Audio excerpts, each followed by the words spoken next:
The woman in lane 2 seemed to be having trouble. What was wrong? The water around her was turning red. It was 2 hours later, and I was still wearing my wet clothes. Sergeant Bowen had come from the city police to talk to the people who saw the murder.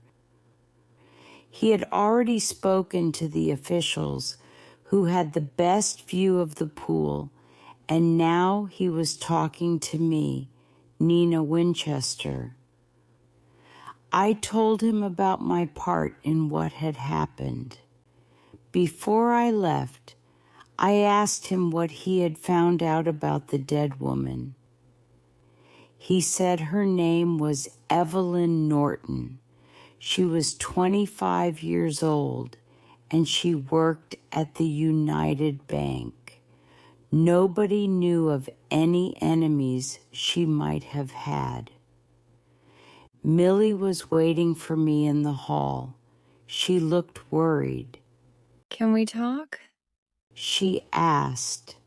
"After I put on some dry clothes," I said. We went back together to my apartment, and I took a cold bath. When I joined her in the living room, she was watching television. "No news yet. Who was the dead girl?" She asked. "Evelyn Norton from United Bank. Did you know her?" "No, I didn't. Do the police know why she was shot?" "Not yet. What do you know about it?" "Nothing. Will they put her name on the news?" "Probably, if her family has been informed." "Why is this important to you, Millie?" "Oh, no special reason." She looked very worried. I didn't believe her. She was hiding something. "Millie, do you know who did the shooting? At first, you were in lane 2. Then they changed the swimmers' positions, and no one knew who was in which lane. I think they were shooting at you, not Evelyn. Who wants to kill you?" "No one!" She shouted. She was quiet for a moment, then said, "Sorry, it was just such a shock. I'll try to control myself." "Good.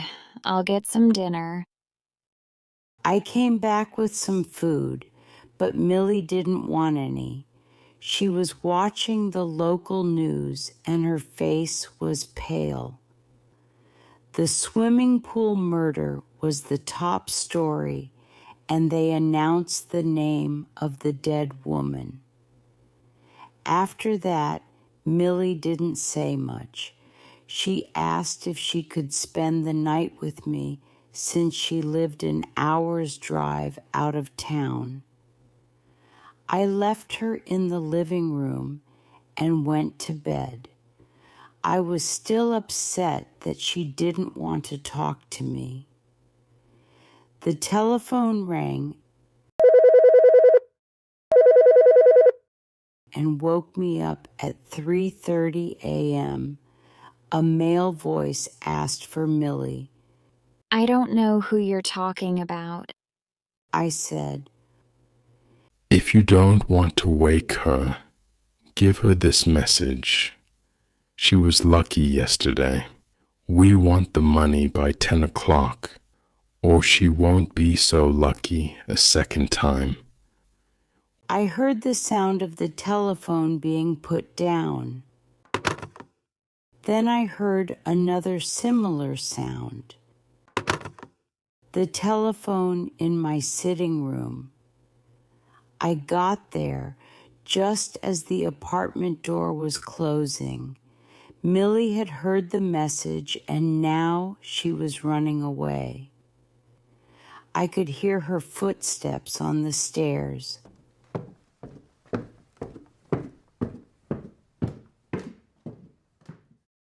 I woke up at 9 with a bad cold from sitting around in wet clothes. I was worried about Millie. It was clear she had borrowed a large sum of money from someone, and now they were ready to kill her. But who? I telephoned her office, and the secretary said she was sick and was staying at home.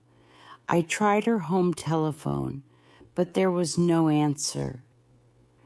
Millie had a brother named Richard who worked for an insurance company. When I spoke to him, he said he hadn't heard from Millie for weeks. Their father in California hadn't heard from her either. In Florida, there are some big criminal groups. 2 years ago, I had helped Tommy Weaver, the leader of one of them. He might be able to help me now. I telephoned Conway, who works for him. Did you hear about the murder of Evelyn Norton at the university swimming pool last night? She was probably shot by mistake. They actually wanted to kill Millie Brown, who is an old friend of mine.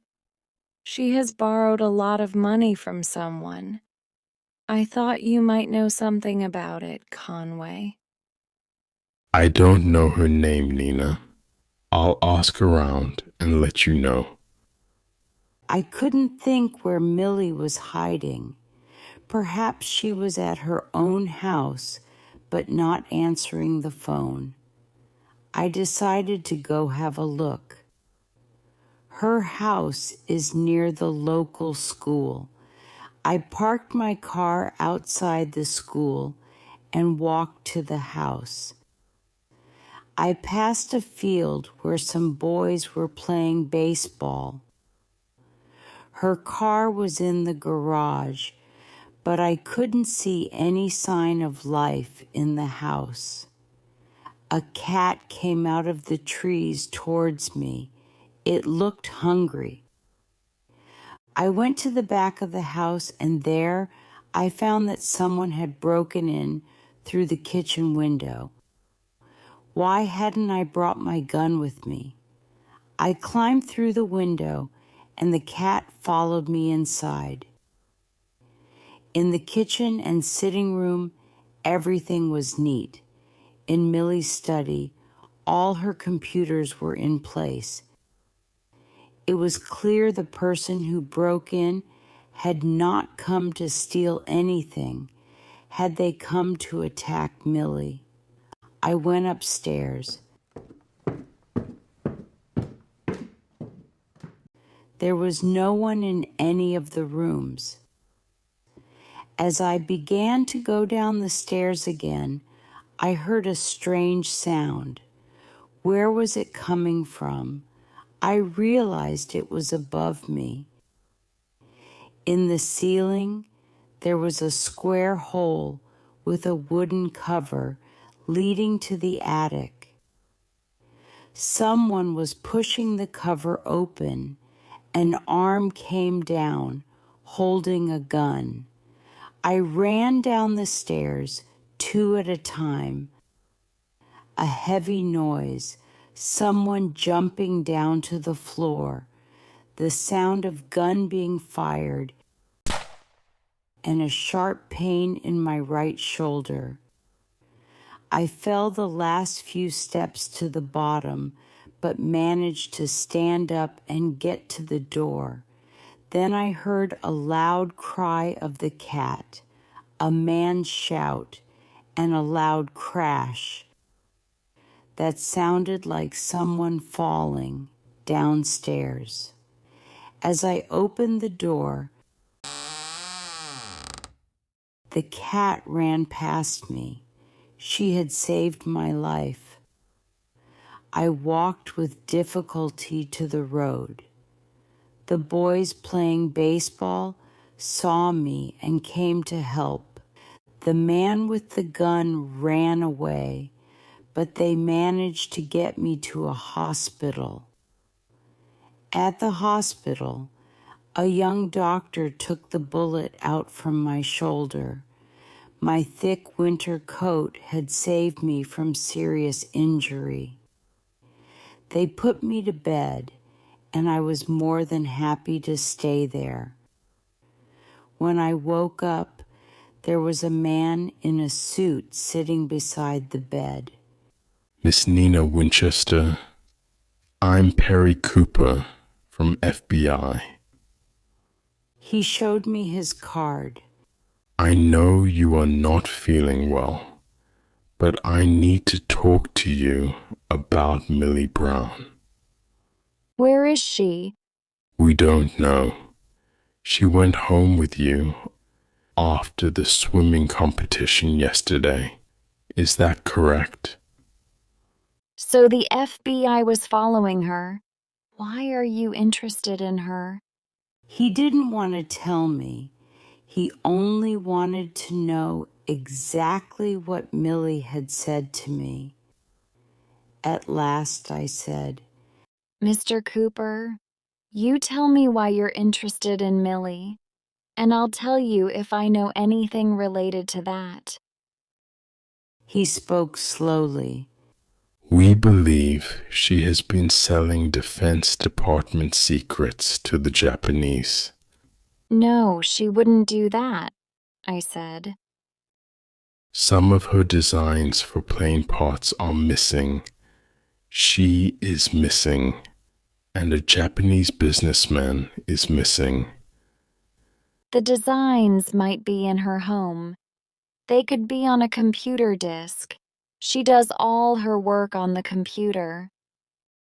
He told me they had looked through all her computer files, both at home and at work, but hadn't found anything. I told him everything Millie had said, and I told him about the attack on me. Perhaps the man hiding in her house had stolen the files. He didn't believe me. I was getting tired, so I asked him to leave. When I got home, I telephoned Conway about Millie. He told me she had borrowed $50,000 from Peter Salt, the king of gambling.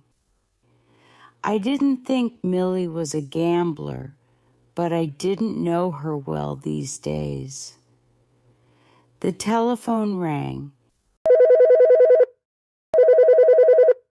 It was Millie, speaking with noise in the background. I saw the news. Thank God you're safe. Nina, don't worry about me. I'm all right. She put the telephone down before I could ask her anything. Where was she? I thought about the noises in the background. They sounded familiar, from a long time ago. Suddenly I remembered. It was the sports ground of our old high school. And the swimming teacher, Miss Beatrice, was a close friend of Millie's. The school is in a poor part of South California. There was a guard at the entrance. I showed her my detective's card and said I needed to see the girls' swimming teacher. She let me in, and I made my way to the sports ground, where a lot of girls in blue shirts were doing exercises. Then I walked through the changing rooms to the swimming pool. Back in school, we used to call it the old swimming hole. A few students, boys and girls, were swimming up and down. Millie was sitting on a chair by the wall, looking at the floor. I sat down next to her. Nina, are you alone? She looked scared. Yes, I'm alone. What are you doing here? I'm helping Miss Beatrice with the swimming. She teaches Italian too, and she's very busy. Is something wrong, Nina? You are in deep trouble. Peter Salt is looking for you, and so is the FBI. You can't hide here forever. The FBI? What do they want? She looked genuinely shocked. Your designs, they are missing, and the FBI thinks you sold them to the Japanese. I took the discs home on Friday evening. Oh my God, I have to get out of here before someone finds me. Where can you go? The FBI and Peter are watching all your friends and family. Richard, too? She began to cry. Especially Richard. Millie, tell me everything. I need to know. I've already been shot once. She told me Richard was the gambler. He had lost everything he owned, but he still couldn't stop. 3 weeks ago, he had asked his sister for help. I had to help him. You see, our mother died when I was 15 and he was 9. I looked after him and got him out of trouble. I still do. But how does Peter Salt have your name? Is that the man Richard borrowed money from? Richard uses my name sometimes. And the designs? Richard came to dinner on Tuesday, and he went into my study. I suppose he took the files I had been using, thinking they might be valuable. He knows my company does a lot of work for the government. It was a gamble that he could sell them before I found out. Millie, you can't be responsible for Richard forever. I think we should call the FBI. At this point, Miss Beatrice came in. She was surprised to see me. Have you come to help Millie? She asked. She knew most of the story. She thought it would be wrong for Millie to tell the FBI about her own brother. They went off together. After some time, I went to look for them and found Millie alone in an office. Listen, the important thing is to get those files back. I called Richard and he agreed to bring them here. I told him I would help him with the money. She said. She didn't understand. She didn't see that if the Japanese businessman had left the country, he would have the files with him. Tom had sold her files. He no longer had the material. Where is he meeting you? At the pool. Now please, go to Miss Beatrice's class and I'll meet him at the pool. She agreed in the end, but asked me not to call the FBI and said, I must talk to Richard first. It might all be a mistake. I sent the students out of the pool area and put a notice on the door saying it was closed. I turned off the lights and sat down in a dark corner with gun in my hand. At last, Richard came in through the boys' changing room and called, Millie, Millie. A minute later, another man came. He looked like one of Peter Salt's group. He spoke softly to Richard. Then they went to check the girls' changing room. When they came back, I had moved towards the doors to the main part of the school.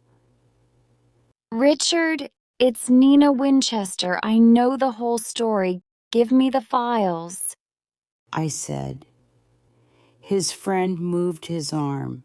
I shot at him and jumped into the water.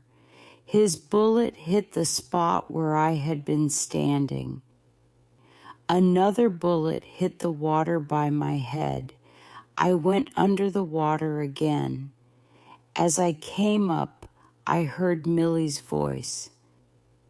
Richard, why are you shooting at Nina? Stop it.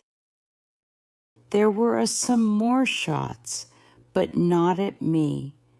I got to the side of the pool and climbed out. Millie was lying on the floor. Richard stood there silently while his friend loaded more bullets into his gun. I ran to him, caught his arm, and stepped as hard as I could on his foot. But Richard was taking the gun from him. Richard was going to shoot me. Drop that gun, Richard Brown. It was Miss Beatrice, who taught boys at the school. Richard dropped the gun. Millie lived long enough to talk to the FBI. Richard told his story to the police. He had wanted Peter Salt to kill his sister before she said anything about him. Then the world would think she had sold her country's secrets. The FBI arrived 10 minutes after the shooting stopped.